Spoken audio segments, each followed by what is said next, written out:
I'm Joseph James Hartman. In this series, Janiece shares her journey through trauma, injury, illness, mental imbalance, addictions, suicide, self-harm, gender identity, battered by religion, and identity. Discover a world seldom seen or experienced by most people. Janiece takes us on a journey as she guides us through the desires, fears, failures, hopes, and victories she faced. Through her eyes, others can see how to face these challenges with hope, understanding, determination, and encouragement, no matter how devastating one's future looks. It truly is one of the greatest miraculous stories in our generation. For friends, families, churches, or groups that are reaching out to others, her story will provide necessary insight in how to help. For victims, they will find answers. If you haven't read her biography yet, you may want to get one as it goes more into detail about her life, as well as provides the documentation behind the story. Visit our website at sentenceofdeath.destinedforlife.com for more information. Thank you. I'm going to speak right now concerning gender and identity and what happened with me. When I was young, you know, kids like to play hard and run and have a wonderful time outdoors, and if we were allowed to go out because of whatever reasons, and even play in the rain and stuff. We had lots of fun. We got to go out to the country sometimes, and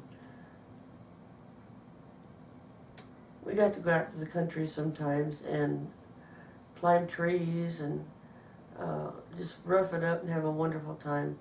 Play down in the creek bed with the crawdads and the tadpoles and stuff like that whenever we did go off to the country out in Center Point. We were little, and then later on it was even out to Pipe Creek. And we had just great times, myself and my sisters. And growing up, it wasn't an issue or anything. You know, you just played, you had a good time. And we had many times that Dad would bring home stuff like the 55-gallon drums, and we'd we'd lay them over and we'd roll on them with our feet, you know, just walk them. And we'd be a contest, you know, like races. And it was fun. We had lots of fun. We'd climb the trees in the backyard. Had a couple of trees there. You know, Chinaberry fights, you know, where one of us would be up a tree, usually me, and Dad and I'd be on the same team if we could be, you know, and the girls and Mother, and I'd drop the China berries down to Dad, plus I'd bomb from the up on high, just bombing, you know, and we just had lots of fun that way. Deb and I used to play Cowboys and Indians, where one of us was a cowboy and one of us was Indians. You know, we played stuff like Mother May I and Red Light, Green Light. We played outside a lot, as much as we could. You know, there were all kinds of bugs. There were horned toads and toads in general, and we just had a great time. Well, there was growing up, I used to love the sports, although I couldn't play a lot of running and playing, but I did as best I could because I was asthmatic. And what I remember, my mother had said that she remembered, and it was just a special memory to her, was it was one day I'd had an asthma attack in the morning, and I was indoors and I didn't go out and play. And these boys showed up at the front door and said, "Can Janiece come out and play?" And she was wondering, why, you know, what are these boys wanting her to come out and play? Why would they do that?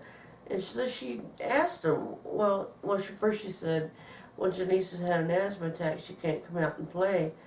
And she didn't even have to ask, and they said, but she's got to. She's our quarterback. So, you know, I enjoyed it. I'd gotten a football for Christmas one year, and Dad taught me how to pass the football, you know, and put a spiral on it. And he and I would play pass every now and then when he wasn't working or we weren't going out to the country or something. Or even when we went out to the country, we played pass together in between other things going on, like building the cabins or something. And I got really good at it. Plus, I played in the backyard a lot by myself, and I would spiral that thing up, like this, to where it come back down right here, and then I'd throw it. I learned how to throw it up far enough that high enough that even if it was far, I could run and catch it. So I was intercepting my own passes. But as playing as the quarterback, I could pass it real far, and I could throw bullets too. I could throw laterals, where they just run across and it goes right to them to receive it. It was just so much fun. And we played in the yard, we played in the street. It didn't matter. We just played. I enjoyed so much being outdoors when I could, especially when the weather was cooler. Not cold, but cooler, because too much heat I'd wheeze, and too much cold getting in the lungs I would wheeze. And so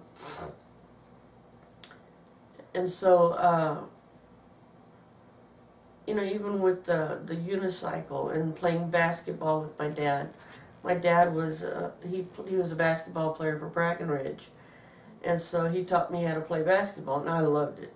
It was just so much fun playing the games with him, the horse and around the world, and just had lots of fun with it. And I seemed to be taking to all these sports so easily, and it was like it was natural. I didn't know any different. I was just having fun. And then same with swimming and diving. I love diving. So I learned how to swim, and I started doing race swimming, and just challenging myself with time. And I loved doing the butterfly, but I'd have attacks sometimes, asthma attacks. And I loved doing what they call the Australian crawl. You got your face in the water and you come out, and so Dad said I had a powerful kick and a powerful stroke, but because of having asthma, I couldn't get on teams or anything. Same with the basketball. And when we finally got a membership to the Commodore Swim Club, that was fun too, because they had these little meets. It wasn't a real meet, but it was the swim club thing. And nobody really knew how to do race swimming or high diving or anything, but they did have the 1 meter and the 3 meter board for diving. And I was always practicing stuff, whether it was a half a flip, a whole flip, 1.5, doing the cutaway where you face the board and dive in towards it, to the water, and always trying to make it perfect to where there wouldn't be a splash. Because that's what they do in the Olympics. So I used to watch Bruce Jenner in the Olympics when he did his swimming and stuff. And used to watch the diving and really enjoyed it all. And so I was good at these things. And at the same time, I was also working out with weights, which I began doing that when I was somewhere between 9 and 11 here in Colorado Springs. And push-ups and pull-ups and chin-ups and working with the barbell. And it was an iron bar. It by itself weighed 10 pounds, but I was just, a young kid at the time, probably 90 pounds or 80, I don't know, probably really a lot less than that, I would think, right? Anyway, because I was lean and active. I could be in Colorado Springs, didn't have a problem with the asthma. So anyhow, I played hard, I enjoyed every bit of it, and I didn't really care much for the boys or anything when others were normally starting to look that direction.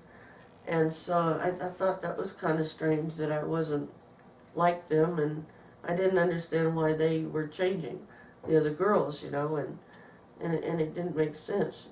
But I always really enjoyed hanging out with the guys anyhow. They had more fun.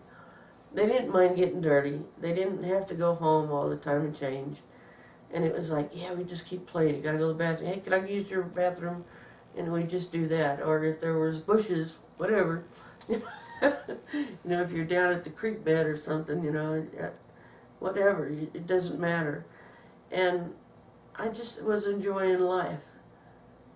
and it wasn't about boyfriends or girlfriends, but it was happening around me as I grew and grew. So in middle school, when they were changing, I thought, well, I'm going to try this out and see how it works. You know, see if it doesn't feel right, doesn't seem right, but I'll try it. So I had a boyfriend for about that long. Anyway, and it was like, yeah, no, not my thing. And so then it was time, and I was in high school, and girls and guys were really dating. They were out there dating, and I didn't really care to. It didn't matter. I just wanted to be. I didn't have that same desire, and I started noticing that I was noticing girls, and so I started talking to God. And I said, you created me. You know, there's nothing in this world you haven't created. And you can either, would you please change my mind or my body? Something's got to give, because this isn't right, and I feel like I'm a freak. And I don't belong. And so please, please. And so this was my regular outcry to the Lord. Please change me. I'm weird to me. And you know, back in those days, you know, it'd be in the late 60s. Yeah, it was in the 70s. Yeah, 70 to 74 was really when it was happening. And it was, please, please change me. And there was no answers. And anyone that spoke of it, it was just like, ooh, what's that? Oh, you're queer. Queer, if you look it up in the dictionary, it means strange. And well, that was fitting, yeah.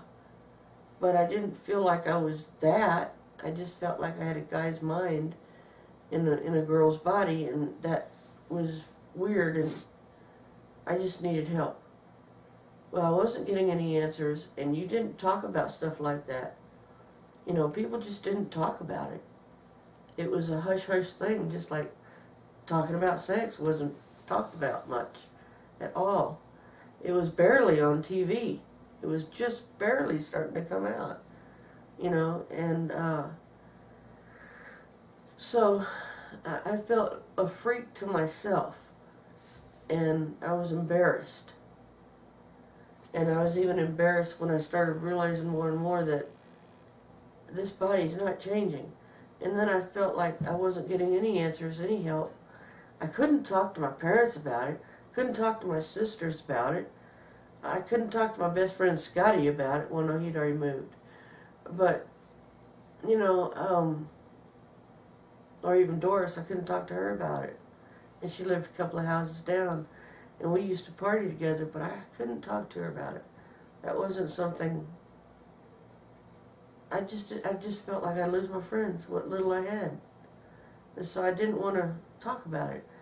Anyway, so there was a time when I was in 8th grade, and my sister Deborah she has a boyfriend, and he had a friend.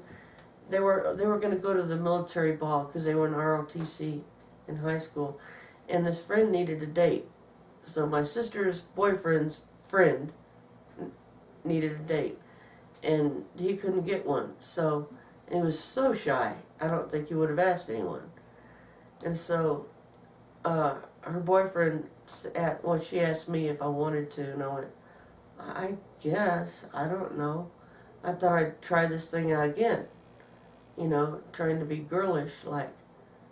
And because I always felt naked in dresses, and it always just felt wrong. There's something wrong with it for me. And so anyhow, I said, yeah, okay, I'll do this. So anyway, when we went to the military ball, I decided then that, no, this isn't my thing. I'm not going to try so hard to see what happens. So at the time, I also had braces, and was still being picked on as being tomboyish, especially now, because in these ages, you know, if you're not dating or seeing guys, then what are you? What else are you? And so when we did go to the Commodore Swim Club, there was some kids there that were giving me a hard time. That was in the summertime between the school years. And this one kid just kept saying ML, calling me ML, hey ML, and all this. And so finally, I saw him outside the fence of because it's all fenced in. It was a private club, and you had to have a card to get in. And so I pinned him up against the fence. Yep, that was me. Anyhow, and I told him, I said, you're going to tell me what it means or I'm going to hurt you. And I had him pinned against the fence. And he says, missing link. Well, from that moment on, it was like, oh my gosh, I guess I am, in a fashion. You know, I don't belong with them or with them. What am I? You know, I just don't have a place. So, anyway, it was really difficult, and I just went on with just doing the things that I like to do. At least, you know, I found pleasure in working with mechanics and, you know, tinkering around. Dad, you know, I always followed him around when he was doing stuff with the vehicle and wanted to be in on it, like if he was changing a tire or changing out a thermostat, changing the oil. I just wanted to be there. And then even pulling nails out of boards so that, you know, we can put those boards on the side of the cabin out in the country, you know, and carrying heavy loads of roofing paper, you know, those big old rolls out to the truck and putting them in, and then, you know, 2x4s and whatever else, and, you know, I'll get the trash cans, you know, one on each shoulder. I got this, you know, because I really enjoyed being strong. I really enjoyed the feeling it felt in my body, and the strength and the building going on. So I kind of just enjoyed that stuff, and I focused on that versus what I wasn't anymore. And it didn't matter a whole lot. And so I even learned how to do some carpentry when Mother and Dad were adding on to their house, and they had the carpenter there. And one weekend, my sister's best friend's brother came over, and Dad was working, and so it was myself. It was not weekend, it was during the summer, that's right. And the three of us, the carpenter, myself, and Don, we all framed the house in a day, and it was bigger than the size of our house by way of almost a whole other room and bathroom. And so, you know, it was just fun, and I took pride, but the kind that is uplifting, you know, the good feeling of I accomplished something, that kind of pride in being able to do these things, and look, Dad, look what I did, you know, and stuff like that. And I always wanted to be like my dad. I just did. It's like, look, I can do these things, you know, and we could have fun together doing it, whether it was basketball or swimming or building and stuff. And it was just fun. And so I just enjoyed being who I was.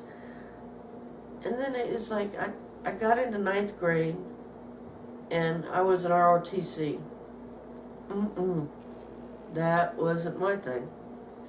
They had to wear a dress uniform, dresses. I mean, literally, not just dress uniform, but girls had to wear dresses, or a skirt, you know. And I felt like a fish out of water. Boy, did I ever pick the wrong elective. And it was all about authority. Are you kidding me? Authority again? Gosh, man. You know, you got to do everything. And they bark out orders and all this. And I didn't always do too well because of, like, when it was hot and we would do drills, you know, marching, I'd get wheezy. But I'd deal with it, you know, I'd have to. And there were times that I had to fall out of line, and, you know, I was barked at to get back in line even though I was having an asthma attack. And my sister Deb would come to the rescue, man. She'd even get herself in trouble just to cover me. And she was a good kid. I mean, You know, I don't remember, I think she made it to corporal or something, maybe even higher than that, I don't know. But she was just good at it. And she was on the drill team too. And me, hey, I didn't even want to polish the brass or polish my shoes. Oh, wait a minute, that's right, girls didn't have to polish their shoes, the guys did. I had these stupid nurses' shoes. You know, they looked like it anyway, but they were black anyway. And I didn't like being dressed up like a girl when I didn't feel, I felt so embarrassed in public dressed that way. And it was just wrong in my mind. And nobody could have figured it.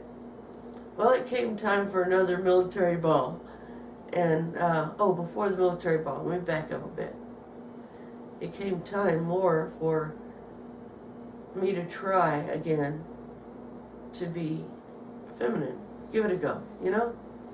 So there was this guy that actually asked me to go steady with him.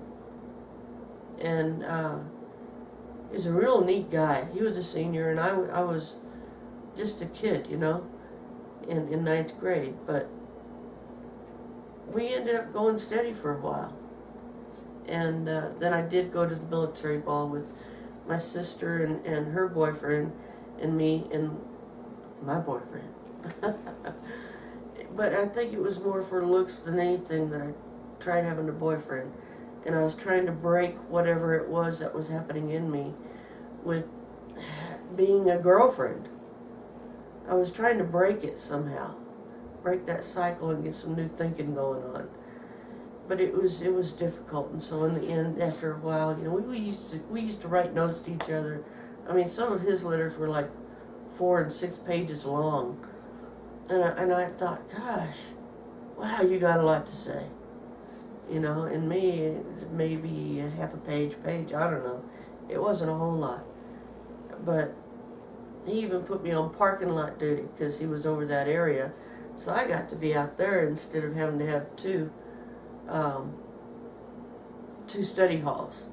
And the reason why I had to have two was because I was asthmatic, could not go to PE. So it was either study hall or another study hall. So anyway, and oh gosh, it was library before that, but then I was an older kid, so I got study hall. Anyway, I protected myself as best I could. When somebody would mess with me, I was getting strong enough physically from working out and everything that I could actually just take somebody down. And I didn't want to have to, but when you get backed in a corner, what do? You know? And when you've been hurt by mouths so much, what do you do?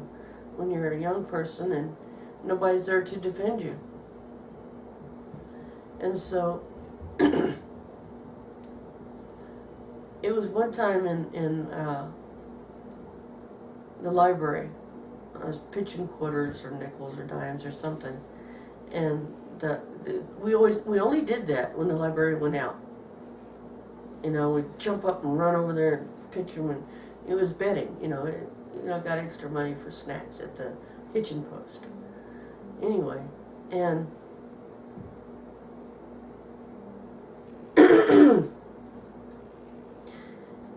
so there was this one kid that tried his best to give me a hard time at every turn, tattletelling all the time. And so I said, you better knock it off or you're going to regret it, or you're going to be sorry. That was it. You're going to be sorry. And he's like, oh yeah, sure, what are you going to do? I said, I'll figure out something. So there were 2 different incidences. One was where there's these trees that produce these little round balls or whatever they are, and if you grind them up, they almost look hairy inside. Peel them open, but it's itching powder. I mean, it'll make you itch. And so, yeah, I'll fix his wagon. So anyhow, there was that one time he popped off again. It's like, okay, sure. So I'd gotten in trouble already, and she had me. She knew she had me. She went out of the room, and when she did, I grabbed that stuff, and I went over there, pulled his shirt, you know, because he didn't know I was going behind him. he wasn't paying attention or something. I went behind him, I pulled his shirt out, stuffed that down his shirt, you know, and I started rubbing it all over. And when I sat down, and that kid was miserable, and it was great. But you know, it didn't stop him any, because he tried that again. And so instead of having a fight, I had gotten a bunch of gum. Wad, got a big old wad going on in my mouth, a big wad. And I think I got in trouble for this one, I'm not sure. I don't remember. I think he went to her and it was just not pretty. But I went and I rubbed it all in his hair when she'd gone out of the room again. Fixed him again. Needless to say, there were no more troubles between us. And he was quiet. And the other guys were real happy about it because we got to pitch quarters, nickels, and dimes. And there were no repercussions. Worked for me. Anyway, so, you know, even my sisters didn't know about this stuff. I don't know that my parents did, but if I'd have pushed it a bit harder, I probably would have had a meeting with parents and teacher. I'm sure of that. And, oh boy, I've been in trouble at home as well as at the school. But when I did go to the military ball with my sister and my new boyfriend, I didn't know how to dance. I didn't know how to walk like a girl. And so I'd asked my sister Deborah, I said, would you teach me how to walk like a girl? And this is what she told me. I didn't even remember this story until she brought it up. And she said, what girl actually asked another girl to teach me how to walk like a girl? She says, isn't it kind of like asking, you know, someone, teach me how to breathe? And I thought, I guess it was probably like that for you when you heard that. I said, but I didn't know how to walk and I didn't know how to carry myself, especially in a gown, a formal gown. And I just needed to know how to do it, especially in the shoes. They were a sandal with a heel. And it's like, especially, how do I do that? And then how do I dance? I don't know how to really dance. But the main thing was just walking like a girl. Because, you know, I just would just plow down, you know, I'm going somewhere and I'll get there. And then it wasn't thinking about, ooh, yeah, I'm all sexy and all this stuff. No, it was none of that. And so that was kind of a clue that to her anyway, that, what's going on? What was that about? I did have a problem with lust as time went on, because it was like, but I didn't ever get to do anything because I didn't have nerve.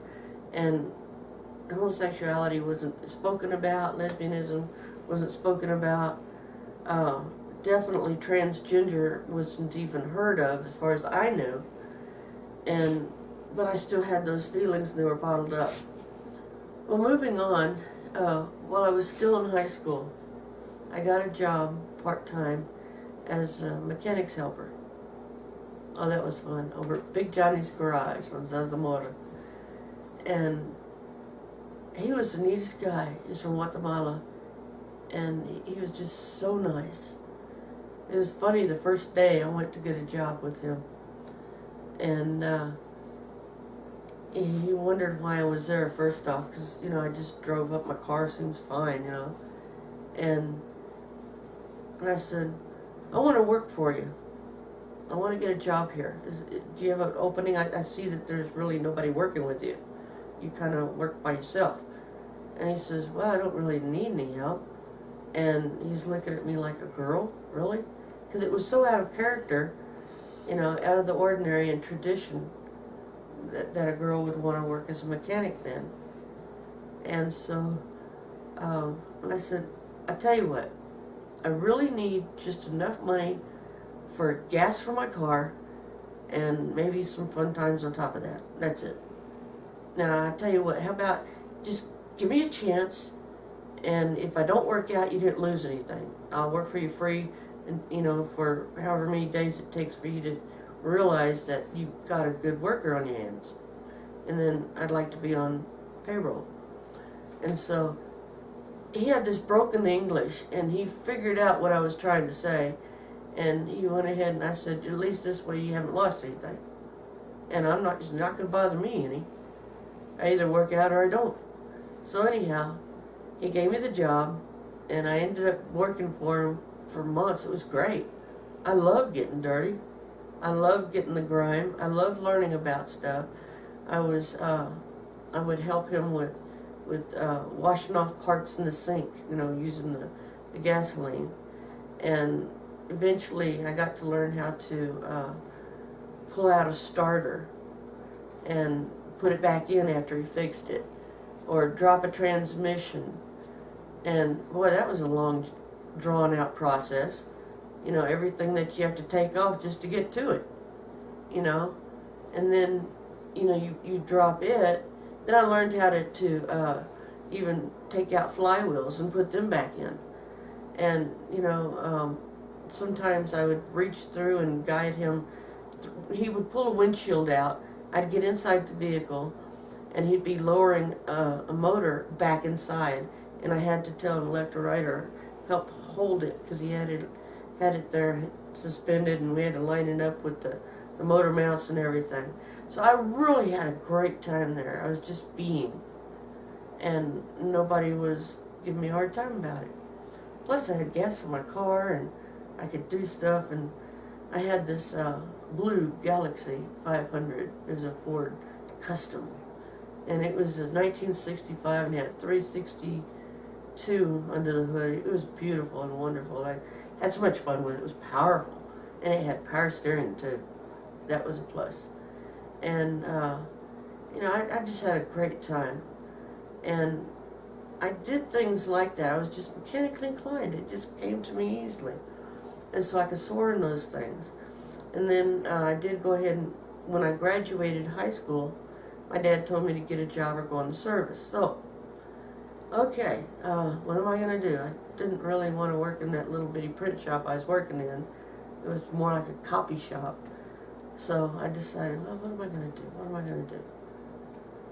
So I went and I applied. I went to the Army Reserve, and they said, I was going through, answering all the questions, and had asthma. Asthma's going to keep me out of the service? Oh man, that's just wrong. They said they were fooling around thinking, let's put the Air Force down. Well, try the Air Force. They'll probably take you. And it's like, you guys are rude, man. You don't like each other, do you? The flyboys, Anyway, so I did. I went ahead and went over there. And I talked to a recruiter and went through the testing and everything. And they didn't have a problem with me having asthma at the time. So they said, well, here, go ahead and take these tests, and we'll see how you do, and where you would actually, what kind of career you would fall into naturally. And so, when it came to the area that I felt the strongest in was looking at all the cogs and the wheels and the shafts, and they're turning this way and that, which makes this turn, which makes that turn, and that turns that. And it was like, oh, that is cool. And I just really soared in that one. So anyway, I hadn't heard from them, and I was starting to get cold feet about the whole idea. What if I get accepted? Oh my gosh, then what? I'm going to be barked at for years. Authority again. I don't think so. Well, maybe. I don't know. Anyway, in the meantime, my dad said, hey, I know this guy, Mike Fryer with Bear Electric. He comes out and he does service calls over here on our equipment when we have electrical things need to be done, or need to add electrical area for a new press coming in, or whatever. And I said, I'll talk with him and see if maybe you can just at least come in and talk to him in the electrical field. And, okay, I guess so. And so I had this appointment with him, and the day I went to go and talk to him, he wasn't there, even though I had an appointment. Well, he was, evidently it happens this way, just in the field. Sometimes you're held over longer or something else comes up. And so I'm waiting to talk with Mike Frere. And I don't get to talk to him. And the lady at the desk there, in the front room there, she said, well, if you want to, you can talk about Mike. And I said, well, I don't know. I've got an appointment with Mike Frere, and my thinking is, if I talk to somebody else, it's probably an automatic no, because I'm a girl. And it's untraditional, and it's just not heard of.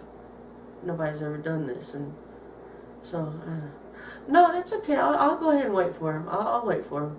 So I waited and waited and waited and waited and waited. Still nothing. And she said, I'm really sorry to keep you waiting. He's really been held up, and he can't help it right now. He's really needed where he is. And are you sure you don't want to talk with Mr. White? And I said, no, that's okay. I'll wait. I was getting later, in the afternoon. I was thinking, gee whiz, is this guy even going to come back to the shop? And so she asked me one more time. Her name was Carol. And she said, I'll take you back if you want to talk to Mr. White. And I said, it's probably, okay, yeah, that's a good idea. Okay, I'll go. And so went back to his office and sat down, and I noticed this really big desk, really fancy chair, and he didn't look like a nobody. He looked like a somebody. And I was kind of nervous, and then I realized that he's actually the owner of the shop, of the business. He started in his garage. So I found out later especially. So I told him, he says, well, why would I want to hire you? I said, because I'm good. I learn fast, I'm a quick learner, and I'm great with my hands. And I said, and besides, if you want me to just start out and I'll work for you, I told him the same thing I told Big Johnny. I said, look, I won't hold you to it. You don't have to put me on the payroll or whatever. However you want to do this, just let me just prove myself. And if I don't like it, I'll jump. And if you don't like me, no loss then. And then I'll just find whatever it is that I do. I said, but I'm really good and I learn fast. I'm great with on-the-job training. I'm a quick learner. So anyway, he says, okay, sure, well, all right then. Thank you, and you have a nice day. So I'm waiting to hear back from the Air Force. I'm waiting to hear back from Bear Electric. And I get both calls on the same day saying, yes, you can come in. And it's like, okay, here we go again. Which one, freedom or not? Ooh, that's a no-brainer. I think I'll go for the place where I don't have to get in trouble if I mess up. No boot camp, none of that. And years before I can get out. Okay, yeah, that's a better deal. I think I'll try the electrical field. So I did, and I did well with it. And everything I touched turned to gold. It seemed like I was doing great. And not a little ways in, though, I was sent to the residential shop, which is kind of like way downhill from they're like this with the residential and commercial. If you can start in commercial, that's great. You start in residential, you usually don't ever get there. And that means the same with pay raises. And so I was there for a little while when don't remember what his name was, but one of the bosses came out and said to me after work one day, how would you like to go to an attend apprenticeship training? And I said, well, what is that? He says, it's where you attend school after work 2 days a week for 4 years. And you get to be a journeyman. Also, the benefit of being an apprentice meant that I wasn't just the average helper, and I would be able to climb the ladder faster because I'm learning more and different courses within this. And I would get pay raises on a regular basis, and it had nothing to necessarily do with my performance. And so it was just perfect. I thought, okay, well, I'm going back to school, really? Oh, maybe it's not so perfect. Okay, but I like the idea of being a journeyman and not just being a helper, and I can learn a lot more. Wow, yeah. So I said, do I have time to think about it? And he said, well, of course. It's okay. So I had thought about it and thought about it more. And of course now at the time I'm still a partier. I love to party still and get high. And I wasn't so much into the acid. I cut the acid out altogether. And I didn't really do speed anymore. It was mainly just smoking pot. So it wasn't so hard to go ahead and do all that. And so I decided to go ahead and become an apprentice. That's when I learned of AIECA, the Association for Independent Electrical Contractors of America. And that is the school I went to, the college in a fashion. It was an electrical trade school. And I did take 4 years of it, and I got certificates for graduation each year. And I got all my hours of schooling in. I graduated school, and I did well. Gosh, I enjoyed it so much being an electrician. It was like being paid to do a hobby. And I found my identity in that because it was so easy and so much fun, and I liked helping others outside of work. And it was really cool because, if anybody had a need, my parents even, and others, add this or add that, or, this isn't going right. And it's like, okay, well, did y'all check this first? Did you check that? And I had knowledge that was helpful to family and friends, and it just really came in handy. Plus, I felt good, dressed the way I wanted to dress, working the way I could work, enjoying every day. I spent the 2 years in the residential office, the shop, and then 2 years in the other one, the commercial shop. And Bear Electric was the best company of all the ones that I ended up trying to work for later, because I had a back injury later on in 1978, 82, I guess it was. 81 or, 82. Had a back injury. I'd already been working almost 4 years. And so I learned then that not all shops are like these guys. They were like me. I was raised to either do the job right the first time or don't even do it. Give it to someone else to do. Why bother? Don't do a halfway job. Do it right. And then you can feel good about what you've accomplished and what you've done, and that you've given your best to your boss. But that was my upbringing. So anyhow,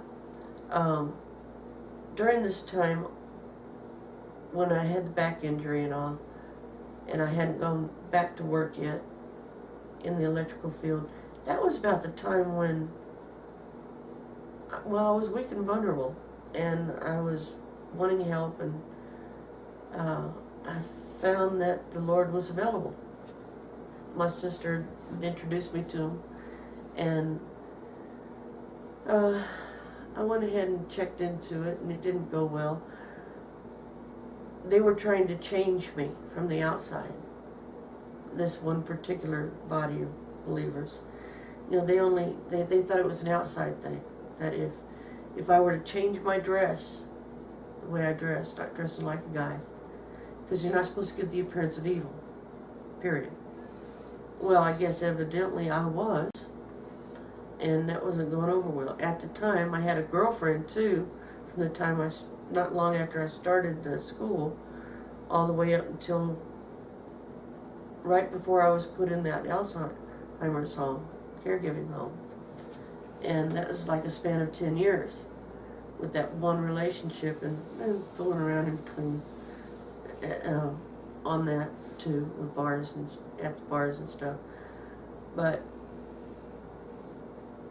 I had the church wanted me to wear dresses, or it was like a peasant blouse and stuff, a skirt and all that. And I thought, can't I just be with you?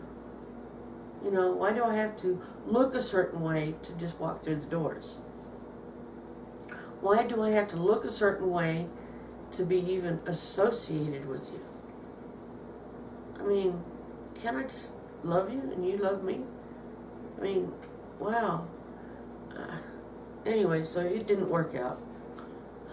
I just couldn't take that, and it was just trying to dress me up like a Barbie doll. It just wasn't going to happen, you know, because it would have to be an inside job because of my mind, and they didn't understand it. So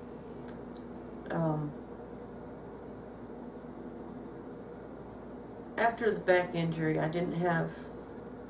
I was blackballed basically from being an electrician, and so I'd pretty much given up, and I didn't have any work. I was recovering from the back injury, and I was out at my mother and dad's house, and no, I wasn't. I was in my apartment.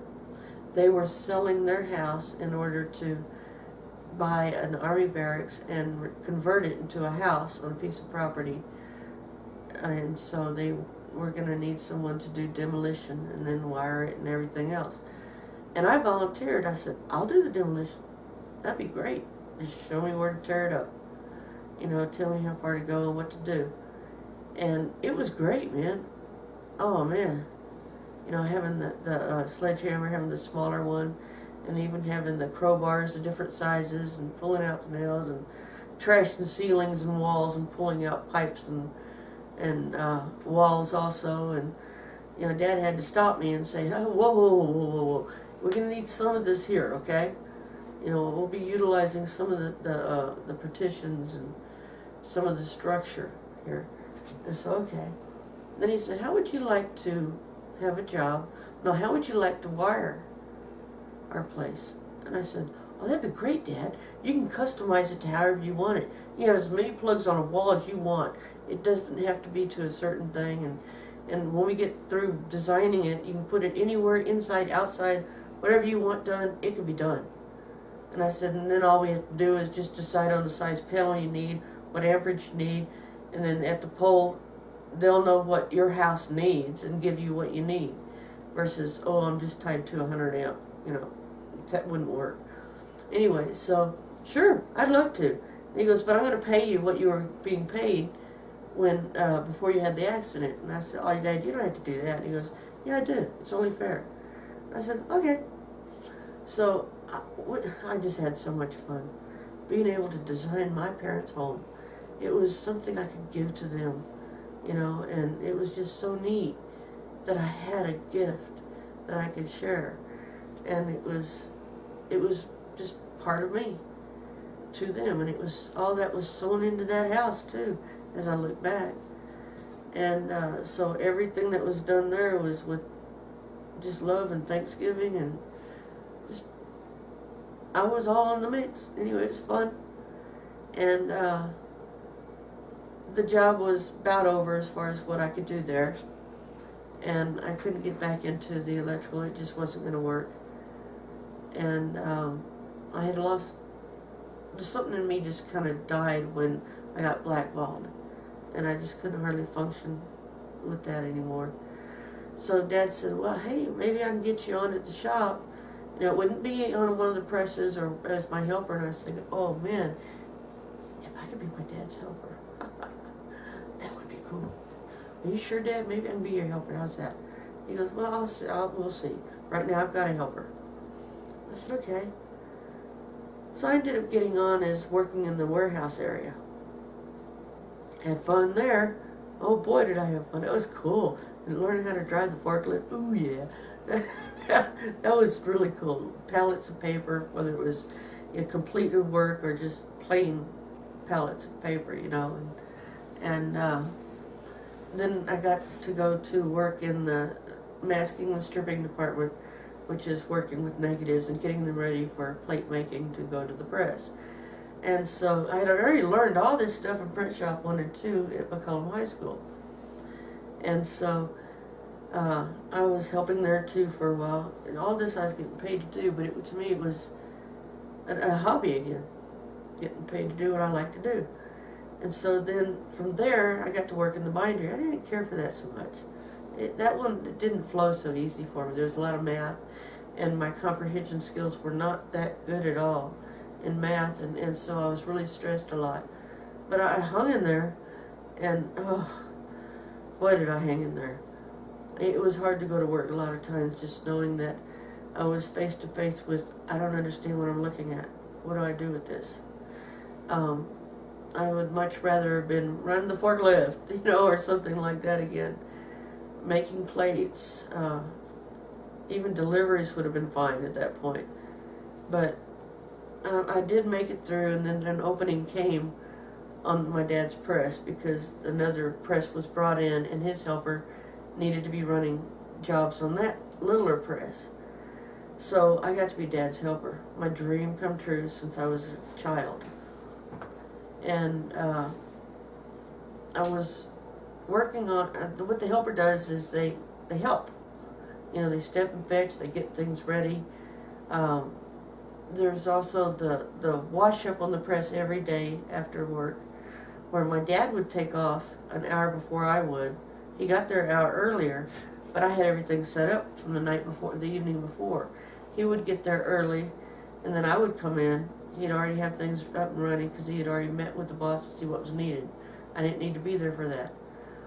But I did have to stay after and clean up the press and have everything ready for the next day. Get all the rags out and get all the dirty rags out of there, the new ones ready, and wash up the press. So when the day that I had there was this one day that I was washing up the press. Something happened. I'm not certain what it was, but it was a reflex I had. Evidently, I responded to something, and my thumb got caught between the pinch point between two rollers going real fast this way, because they rolled together like this. And it was in the lower unit. There were two units, an upper unit and a lower unit, because it was a 4-color press. It was a 2-color press. And it was an upper unit and lower unit. And I got my thumb caught, and it pulled me into my armpit. I couldn't reach the stop button, and it was horrible. But that day I had an appointment to go see my doctor, just a regular family doctor.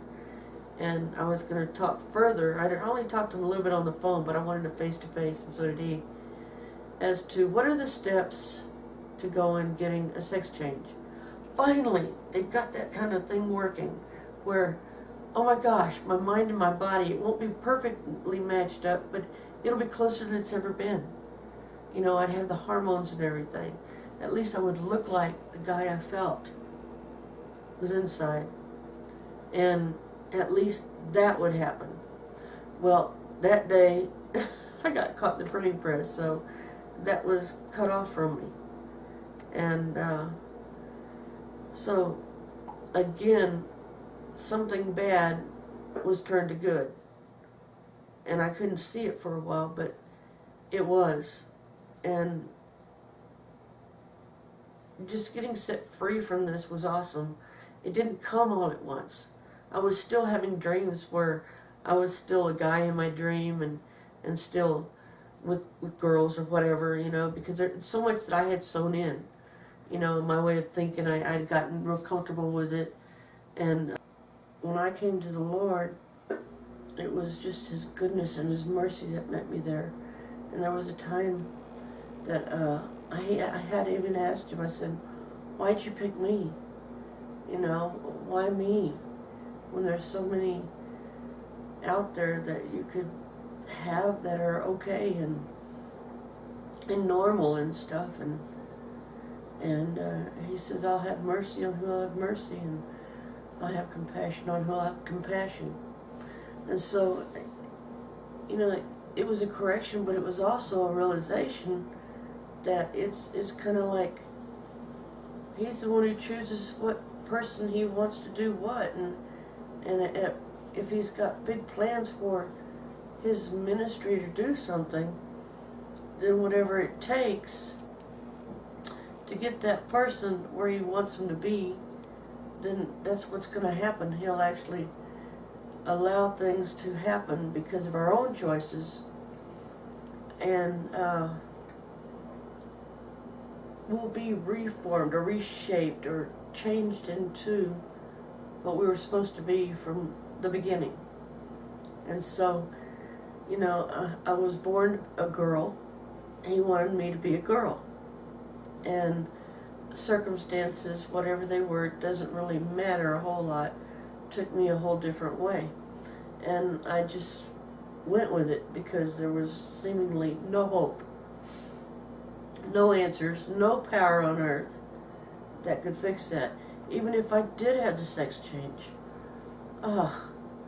it wouldn't have been anywhere near normal. There was still no functioning in the same way. And it would have been a grotesque manipulation of flesh. And I probably would have wished I'd never done it. And I've even seen some of the shows on the TV where they wish they'd never done it. You know, the people that had gone on with the surgery. And you know, each time my heart has gone out to them. Because it's like, if only somebody could have told you, somebody had the answers, somebody had the power of change. You know, if there was actually acceptance and not getting dressed up like a Barbie doll or the Ken doll or whatever it is, you know, to make somebody what they want them to be or what they should be, you know, that shooting on people is just, that's more crushing than anything. You should be like this. Here, let's change your outward appearance. And yet you still feel all wrong. I remember so much. But there was one incident that I recall so well, it was so precious to me, that I still recall it, and it's just dear to me. I didn't know the Bible much at the time. I was still learning stuff and reading the stories, and to me they were stories from the very beginning. It's just, wow, I was wowed by everything, because it was like, oh my gosh, I didn't know that the Bible had this stuff in it. When I tried reading it before, it was like, this is such a bore. But this is the first time that things jumped out. Well, I hadn't gotten to this point yet in the Bible where it speaks of the experience I had. And it was the Samuel experience is the best way to put it, I guess. What it was like for him. But I was just getting to the place where I could sleep at nights without being awakened by every little thing. And because coming out from the mental anguish and everything, all the medications, getting weaned off of those and being completely weaned was just wonderful. But my sleep wasn't yet undisturbed. Well, it was just getting that way. So I'm sleeping really good. And I was awakened with Janiece. And I was like, oh, please, not now, not now. I got good sleep going on. And then I heard again, Janiece, oh, please, can I sleep some more? And the third time is Janiece. And I woke up startled, and I realized, oh, it's in the middle of the night. Yes, sir. What's up? What? Yes. And it was the Father. It was him. And he said, I want you to tell my people I love them. And I said, but they already know that. And I said, that's why they're your people. You know, they're already yours. They know that. And I was thinking about this new church that I started going to, you know, San Antonio Christian Fellowship in San Antonio, Texas. And of course your people know. They're your people. You know, they're aware of you and your love and everything, just like I'm getting to know. And he said, no, they don't. Not all of them do. They don't. And I said, okay, well, then what do you want me to do? And he said, I just want you to tell them that I love them. Well, they won't listen to me. Not me. Gosh, I'm the new kid. I mean, why would they listen to me? You know, they just laugh it off. And it's like, yeah. We know God loves you. Yeah, he gave his only begotten son.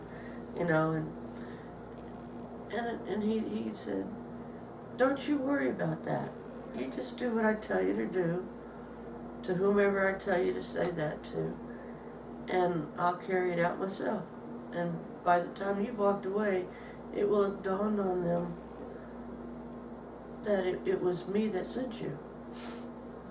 I said, oh, okay. He says, you just deliver the messages. You just do what I tell you. I said, yes, sir. And I said, you call me Janiece. I think I'll take my name back because it sounds pretty coming from you now.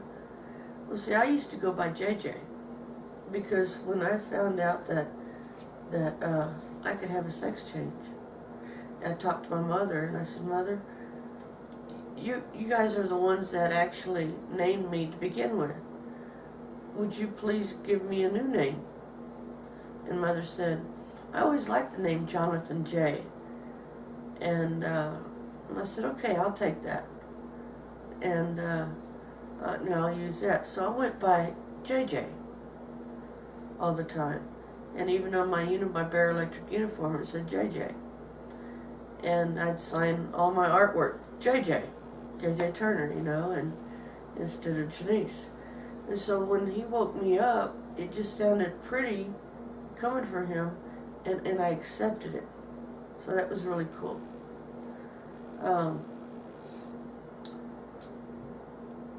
It was just really neat to take back my name. So I had to retrain everybody in my family. Because everybody was used to calling me JJ or J. By then they dropped one of the J and it was J. So now whenever I hear my sister Deborah call her son Justin, she goes, J, my head turns. It's so funny because I know it's been all these years later, but still, and but it's just really neat how the Lord meets us where we're at. An instance even before I was 5 months, I think, over at my sister's caregiving house there, from July to December. Well, actually, it was like the New Year's I'd moved in to Mother and Dad's, or right after their anniversary, actually, because that was always, their anniversary was January 1st. So, anyway, the first thing I remember, the change that came was from within. Nobody had anything to do with this. I'm still a patient, so I don't get to go to church much. I don't get to hear much of the word or anything. But what I get is a one-on-one with learning the scriptures and listening to like Kenneth Copeland tapes on covenant and, just gobbling up every bit of God stuff. I just want to know everything about God and what He's about. And it's like, what's your business and everything. And so there was one day that all of a sudden I was embarrassed about the hair in my armpits and the hair on my legs. I was so embarrassed I couldn't believe that I could be seen like this. But like I said, nobody had said anything.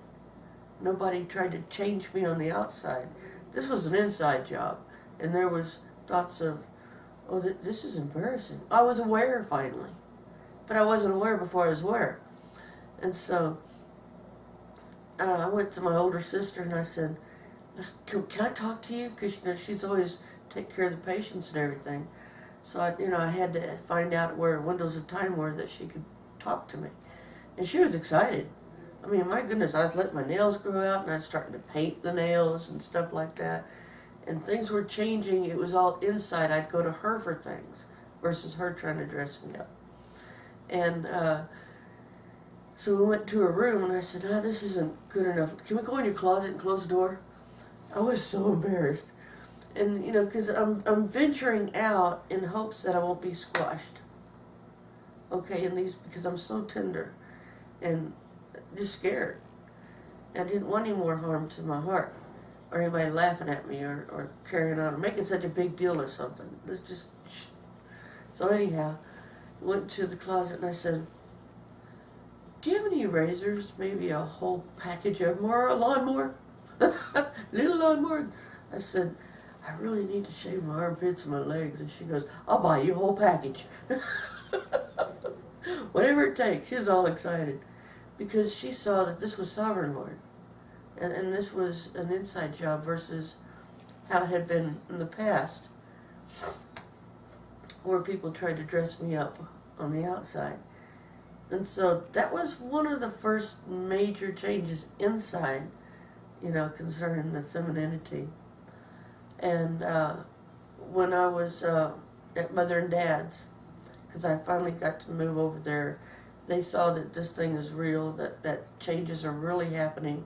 I have cognitive abilities happening, and I'm even able to eat from a fork versus a spoon and like this, because even that changed where I could use it. Because I haven't had full pronation, it only goes so far. But even that had changed. So, there was a time also when I was checking out if I was hearing from God. Just checking out if the Holy Spirit is whispering, that still small voice that we're learning to hear. And it's like, am I hearing you? Because I don't even know that I hear you really. I seem to know sometimes, but I don't really know that I know. And so I thought I'd try it. Well, I've been practicing different things and asking him questions and to lead me here, and you go ahead and show me that this is you instead of my own thoughts. Because as far as I was concerned, if I was possessed by other things, I only want to be possessed by the Holy Spirit. He's safe.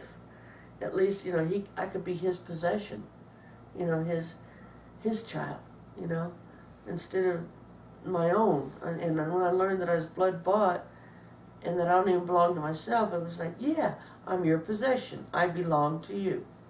You bought me with your precious blood, Jesus. And so it's a done deal. So I ask your Holy Spirit to possess me inside and give me your desires and your will, and that you would change my heart, and that you would be the King of Kings and the Lord of Lords inside my heart, and that I would start to think like you think and how you want me to be. And then we'll be on the same page. And so there was this one time that all of a sudden I got embarrassed. Now my parents are at work. They're at work. I'm alone at their house. And all of a sudden I was just kind of embarrassed again. But this time it was about not wearing a bra. I didn't really need to, but suddenly I was aware. All these things to me meant, later on they meant keeping with the culture that is here and doing things that don't mess others up or trip them up. It's one thing to walk around just the way you want, and it's another to mess other people up. So like, if I'm not wearing a bra, it may mess somebody up. If I'm all hairy and stuff, it might really disgust somebody. So if I could be kind to others and do something else, I was up for it. But I didn't even think about this thing. I never did care. It didn't ever register that it mattered, because to me I was a guy, and things were being untwisted bit by bit. And so I was just suddenly aware and embarrassed, and I'm at home alone, and I'm really bothered by it so much that I was talking to the Lord, and I said, well, how about this? How about you go ahead of me and you prepare the way for me? I want to go to the Walmart that's in Bernie because I know people in San Antonio. It may sound silly, and it may seem a small thing, but to me it was a big issue that my heart could be hurt, and I didn't want any more hurting. I wanted to be fixed. I knew I was broken, and I only wanted to be fixed. And I was always asking him to make me whole and do a quick work and fix me where I'm broken. So I said, I'm going to go ahead and go up to the store there, and if you don't mind, Lord, if you don't mind, that the one I look at on the shelf, it'll be the one I grab, and it'll actually fit me when I get home. If not, I'll just throw it in the burn barrel, and we'll see what happens after that, because I don't know that I can go back and return it. And so, because it mattered to me, it mattered to him. And here he was building me, rebuilding me. So, of course, he loves me enough that this little thing that could crush me, he didn't want that to happen. That's what I learned from these experiences, is he's all about rebuilding, not tearing down, because I was already torn down. And so I went to Walmart, and sure enough, man, I went up there and I said, that seems like it might work. I mean, I didn't know how to measure. I didn't know I needed to. I just looked at it and said, that one on the front, that one right there, I think so. Okay, we'll do this thing. You know, needless to say, I'm kind of going back and forth inside and wondering, oh God, do I really want to do this? Because it feels so strange, because it's girly and it's abnormal to me, but I want normal. So whatever normal is, I want to adapt to it. And what change was coming from him and not out there. And nobody knew. It was all my business. It was private and precious. And so I got home and I put the thing on and it fit. You talk about having a party. Woohoo! Good. Wow. Glad that's over. Okay. And so it was just neat though. And when I was ready to talk about it, of course, I did. And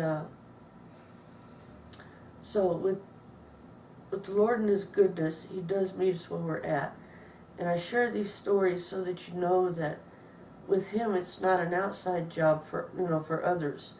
Now sometimes He'll use others to bring healing, and He's gentle in how He serves it to you.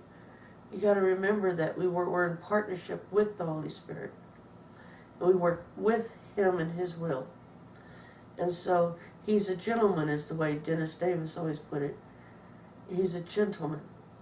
That the Holy Spirit is always kind and gentle. And even in His correction, He's gentle. Unless, of course, we've just been obstinate and we need a good spanking. But He knows how to reach us, that it's personal. Anyway, so these things brought me to a place of feeling more and more secure with Him, because I was learning that He's really real. He's really interested. He's really on the planet and involved, and that He loves me. Wow, even these little things. I know people talk about, oh, I got a front row parking lot, a parking space right by the store, and I didn't have to walk far, and yet there are cars everywhere else in the lot. Everything's packed out, and it's like, yeah, those are great. But this is stuff that nobody really has ever talked about. Not in my hearing. I don't know about others, but these were private changes that were happening. And bit by bit, I found the hairdos I liked. And I even started taking care of my complexion, which I didn't care about before. I started caring about the different clothes even. I started looking forward to going shopping and I didn't shop in the men's department anymore. I was now shopping in the ladies' department. And even going to the thrift stores, I wasn't real embarrassed to pick out clothes. I was at first. But things were changing, and I had grace to do it. He had just showered me with so much love and acceptance, and I had a whole new family too. And I'd talk to them and I'd say, I want to meet my family. I know that we're all over the planet. I know we're everywhere. Even those that don't know their family yet, I want to meet them. Okay. Well, this is what I have.